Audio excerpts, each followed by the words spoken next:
ऐं ह्रीं श्रीं त्रिपुर सुंदरे नमः। जय माता दी। राधे राधे मेरे प्यारे भाइयों और बहनों।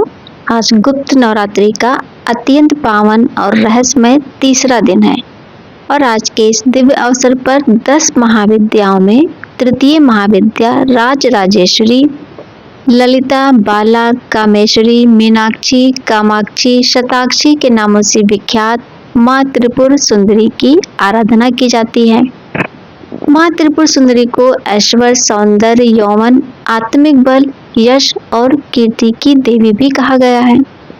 ऐसा माना जाता है कि विधि विधान से और सच्चे मन से की गई माँ त्रिपुर सुंदरी की पूजा से माँ अतिशीघ्र प्रसन्न होती हैं और अपने भक्तों को मन वांछित फल प्रदान करती हैं। माँ के भीतर सूर्य के समान तेज समाहित है। वे तीनों लोकों में सर्वाधिक सुंदर मानी जाती हैं और अपने भक्तों को अभय प्रदान करने वाली आद्या शक्ति हैं। माँ त्रिपुर सुंदरी शांत और सौम्य मुद्रा में सदाशिव की नाभि से निर्गत कमल आसन पर विराजमान है। वे चतुर्भुजी हैं और उनके चारों हाथों में पाश, अंकुश, धनुष और बाण शोभायमान रहते हैं। देवी के आसन को स्वयं ब्रह्मा, विष्णु, महेश और यमराज अपने मस्तक पर धारण करते हैं। माँ 3 नेत्रों से युक्त हैं और अपने मस्तक पर अर्धचंद्र धारण करती हैं। माँ की एक दृष्टि मात्र से भक्तों के सभी कष्ट, भय, रोग, दरिद्रता और मानसिक पीड़ा समाप्त हो जाती है। कहा जाता है कि जो साधक माँ त्रिपुर सुंदरी की आराधना करता है उसे लौकिक और पारलौकिक दोनों प्रकार की सिद्धियां प्राप्त होती हैं। देवी पुराण में माँ त्रिपुर सुंदरी की महिमा और शक्तियों का अत्यंत विस्तार से वर्णन किया गया है। ये देवी केवल तंत्र साधना के लिए नहीं बल्कि सौंदर्य, शांति और संतुलन के लिए भी पूजित है। पौराणिक कथाओं के अनुसार माँ त्रिपुर सुंदरी की उत्पत्ति का रहस्य सती वियोग के पश्चात भगवान शिव के गहन ध्यान से जुड़ा हुआ है। सती के वियोग में भगवान शिव पूर्ण रूप से वैराग्य में चले गए थे और उन्होंने संपूर्ण कर्मों का परित्याग कर दिया था, जिसके कारण तीनों लोकों के संचालन में भारी बाधा उत्पन्न होने लगी थी। उसी समय तारकासुर ने ब्रह्मा जी से यह वरदान प्राप्त कर लिया था कि उसकी मृत्यु केवल भगवान शिव के पुत्र के द्वारा ही संभव होगी। जब देवताओं ने देखा कि शिव ध्यान में लीन है और संसार का संतुलन बिगड़ रहा है, तब समस्त देवताओं ने भगवान शिव को ध्यान से जगाने के लिए कामदेव और उनकी पत्नी रति को कैलाश पर्वत भेजा। कामदेव ने कुसुम शर नामक मोहिनी बाण से भगवान शिव पर प्रहार किया, जिससे भगवान शिव का ध्यान भंग हो गया और उसी क्षण भगवान शिव के तीसरे नेत्र से उत्पन्न प्रचंड क्रोधाग्नि ने कामदेव को भस्म कर दिया।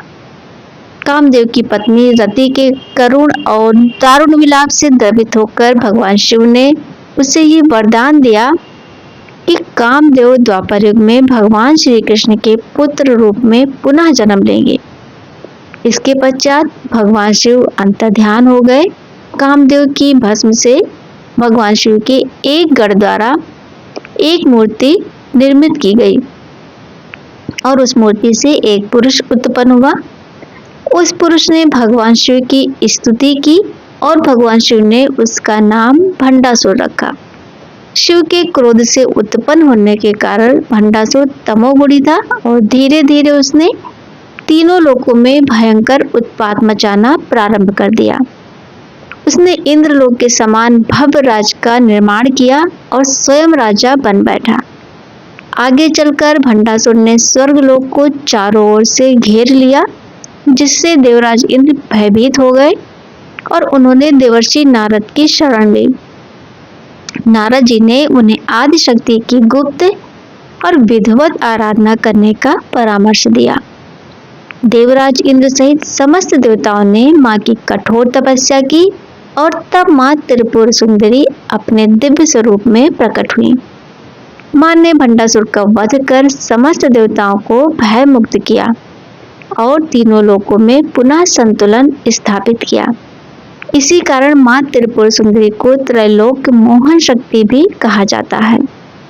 गुप्त नवरात्रि में जिस प्रकार शारदीय नवरात्रि में माँ दुर्गा के 9 रूपों की पूजा की जाती है, उसी प्रकार गुप्त नवरात्रि में 10 महाविद्याओं की पूजा की जाती है। और तीसरे दिन माँ त्रिपुर सुंदरी के साथ माँ चंद्रघंटा की पूजा का भी विशेष महत्व बताया गया है। गुप्त नवरात्रि में व्रत रखने वाले सभी भक्तों को नियम पूर्वक प्रातः और सायं व्रत कथा का पाठ या श्रवण अवश्य करना चाहिए, क्योंकि बिना कथा के व्रत पूर्ण नहीं माना जाता। इन दिनों गुप्त दान, गुप्त सेवा और गुप्त दीपदान का विशेष फल मिलता है।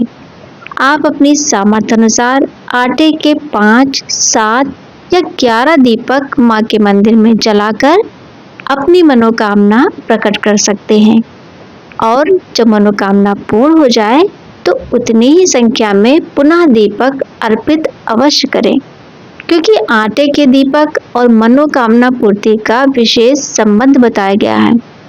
विवाह में विलंब या वैवाहिक जीवन की समस्याओं के लिए गुप्त नवरात्रि के किसी भी दिन भगवान शिव और माँ पार्वती के मंदिर जाकर उन्हें सफेद और लाल फूल अर्पित करें तथा मौली या कलावा से उनका प्रतीकात्मक गठबंधन कर सच्चे मन से प्रार्थना करें।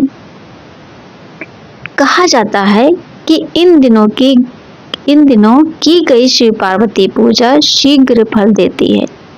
भारत के त्रिपुरा राज्य के उदयपुर में स्थित माँ त्रिपुर सुंदरी का शक्तिपीठ अत्यंत पावन माना जाता है, जहाँ भगवान शिव त्रिपुरेश और माँ त्रिपुर सुंदरी उनकी अर्धांगिनी के रूप में विराजमान है।